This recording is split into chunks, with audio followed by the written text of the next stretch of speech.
I took 20 g of creatine every day for 30 days. The shocking results nobody talks about. What happens when you consume 4 times the recommended creatine dose every single day for an entire month? I transformed my body into a living laboratory, megadosing 20 grams of creatine daily for 30 consecutive days, to finally answer the question fitness enthusiasts have debated for years. Does quadrupling your creatine intake unlock superhuman muscle gains and cognitive superpowers, or is it nothing more than expensive pseudoscience? After gaining nearly 3 kilograms, adding inches to my arms, shoulders, and legs, nearly hitting a 100 kilograms bench press, and experiencing bizarre cognitive effects that felt like I was cheating sleep itself, here's my brutally honest, science-backed breakdown of everything that happened to my body and mind during this extreme supplementation experiment in 2024. Why I decided to quadruple my creatine intake. Every lifter on the planet knows the gospel of creatine. Take your daily 5 grams like clockwork, stay hydrated, train hard, and watch your muscles gradually swell with newfound strength and size. This conventional protocol has been validated by decades of rigorous scientific research, consistently demonstrating improvements in recovery speed, athletic performance, muscle protein synthesis, and raw strength output. Put simply, 5 grams of creatine daily helps transform ordinary lifters into significantly more powerful versions of themselves.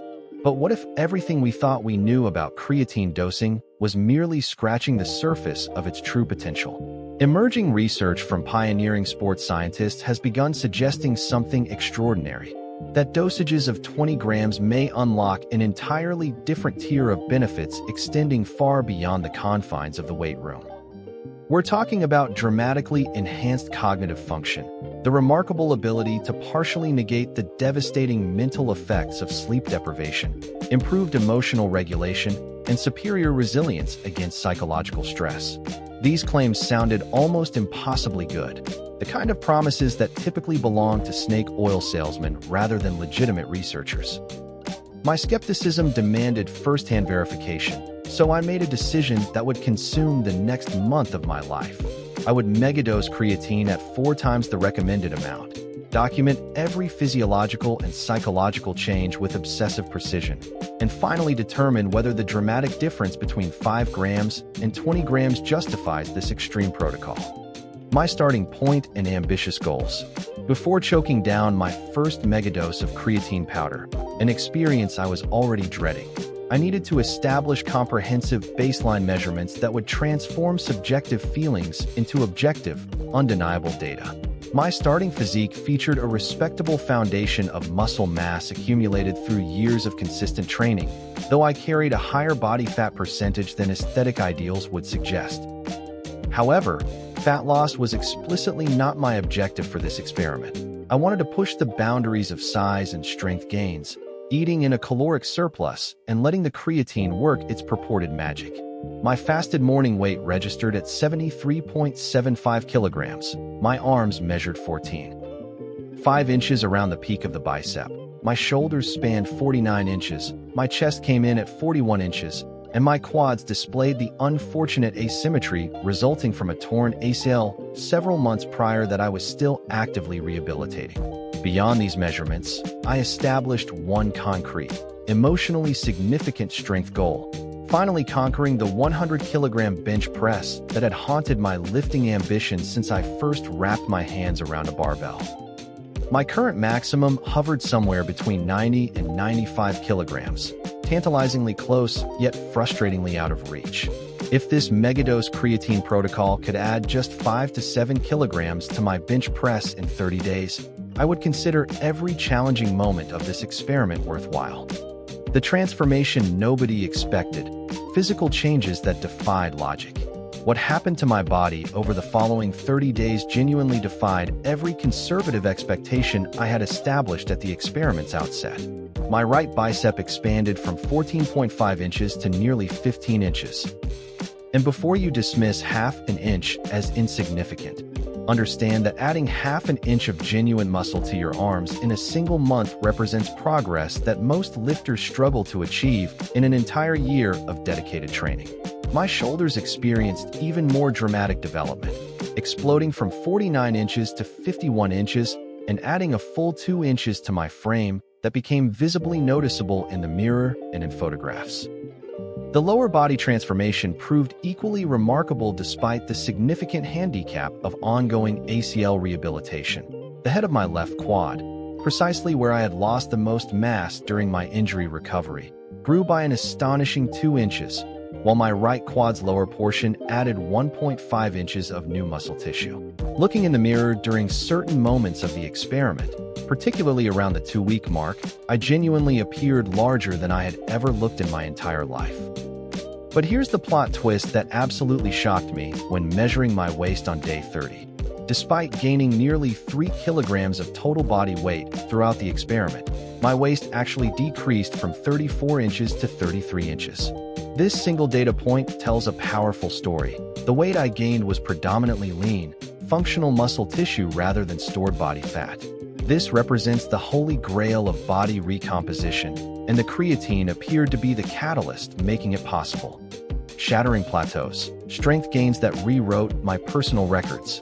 The strength improvements throughout this experiment weren't merely impressive, they were transformative, representing the single most productive training period I have experienced in my entire lifting journey spanning several years. My back squat, which started at a grinding 74 kilograms for 8 maximum effort reps on day 1, progressed to a commanding 89 kilograms for 7 reps with energy still remaining in reserve. A staggering 15 kilogram increase in just 30 days.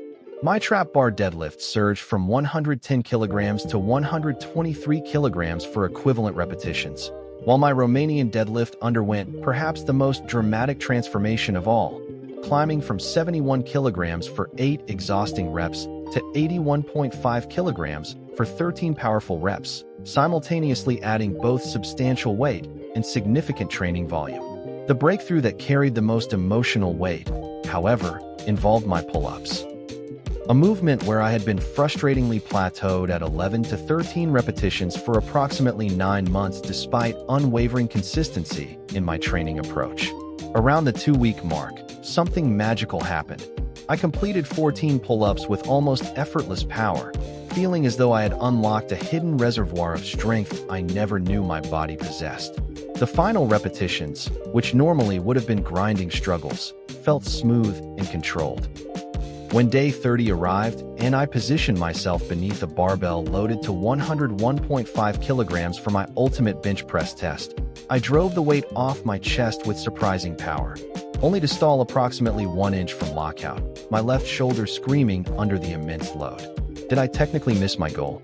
Yes, but I had added roughly 10 kilograms to my bench press in a single month, and with a proper liftoff or slightly different technique, that rep would have locked out triumphantly.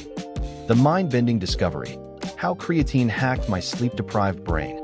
Perhaps the most fascinating and genuinely unexpected revelation from this experiment had nothing to do with muscles, weights, or measurements. It involved the bizarre interaction between high-dose creatine and my cognitive function during periods of severe sleep deprivation. One particular night, circumstances conspired to limit my sleep to a mere 2.5 hours, and I fully anticipated waking up as a cognitive zombie. Foggy, irritable, and barely functional. Instead, I experienced something so strange that I initially questioned whether I was imagining it. A peculiar dissociation between physical fatigue and mental sharpness. My body felt exhausted. I could recognize the familiar sensations of desperately needing more sleep, yet my mind remained crystal clear, alert, and surprisingly capable of complex thought. It felt like I had discovered a cheat code for human biology. As if the creatine had somehow constructed a protective buffer around my brain, shielding it from the devastating cognitive consequences that normally accompany sleep deprivation. The scientific literature actually supports this observation. Research suggests that high-dose creatine supplementation maintains brain ADP levels even when the body is energy depleted, potentially explaining this remarkable cognitive preservation. However, this mental protection demonstrated frustrating limitations that became apparent during my training sessions. While my brain remained relatively sharp, my body eventually rebelled against the accumulated sleep debt. one pull workout following a period of poor sleep ranked among the worst sessions I have ever endured, with my physical performance plummeting despite feeling mentally capable. The creatine could protect my cognitive function, but it could not override my body's fundamental, non-negotiable requirement for actual rest and recovery. Challenges and side effects they don't warn you about. Intellectual honesty demands acknowledging that this experiment came with significant practical challenges and uncomfortable side effects that deserve transparent discussion before anyone attempts to replicate this protocol.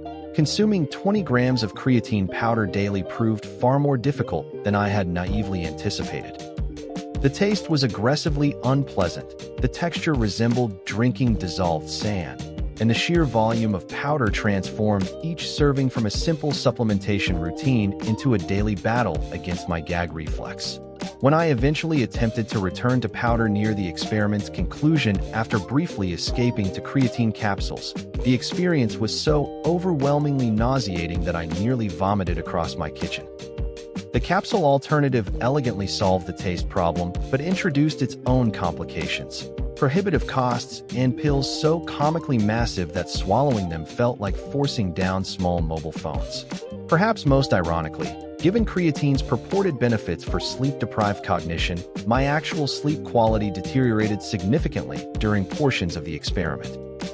For approximately one excruciating week, I could only sleep in 3 to 4 hour blocks, waking up abruptly and completely alert with zero ability to fall back asleep regardless of how desperately I tried. The hydration requirements were substantial and absolutely non-negotiable. Any failure to drink significantly more water than my usual intake resulted in immediate, noticeable negative effects on both training performance and general well-being. Additionally, a brief travel period demonstrated that creatine, despite its powerful effects, cannot compensate for fundamentally poor nutrition. 3 days of walking 20,000 steps daily through Barcelona with inadequate caloric intake erased the scale progress I had accumulated and dropped me to my lowest weight of the entire experiment. The ultimate verdict: is megadosing creatine worth the sacrifice?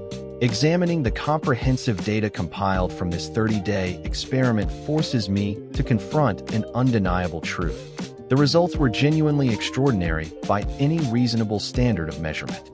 Nearly 3 kilograms of total weight gained while simultaneously losing an inch from my waist. Half an inch added to my arms. 2 full inches added to my shoulders. Up to 2 inches of new muscle packed onto each leg. Approximately 10 kilograms added to my bench press. 15 kilograms added to my squat. A pull-up plateau that had tortured me for nearly a year finally shattered into pieces. This represents, without exaggeration, the most productive 30-day training period of my entire lifting career, and looking back at the compiled results now, I genuinely did not fully appreciate how spectacularly successful this experiment had been until I organized all the data into a coherent picture. The cognitive benefits during periods of sleep deprivation were undeniably real and practically valuable, offering legitimate mental protection for anyone regularly suffering through inadequate rest due to work demands, family obligations, or chronic sleep issues. However, and this is crucial, the practical challenges of maintaining this protocol make it fundamentally unsustainable for indefinite long-term use. The difficulty of consumption, the financial cost of sufficient capsules, the potential sleep disruption, and the extreme hydration requirements create friction that eventually becomes unbearable. My honest, considered assessment is that the standard 5-gram daily dosage would likely produce similar cumulative results over a longer time frame without the associated logistical nightmares. If there is one genuine, profound regret haunting me from this entire experience, it is not beginning creatine supplementation years earlier in my lifting journey. I wasted too much time being unnecessarily hesitant about this remarkably safe, extraordinarily effective compound that could have been accelerating my progress all along. For anyone considering creatine supplementation, my recommendation is simple: start today, stay consistent, and don't repeat my mistake of waiting.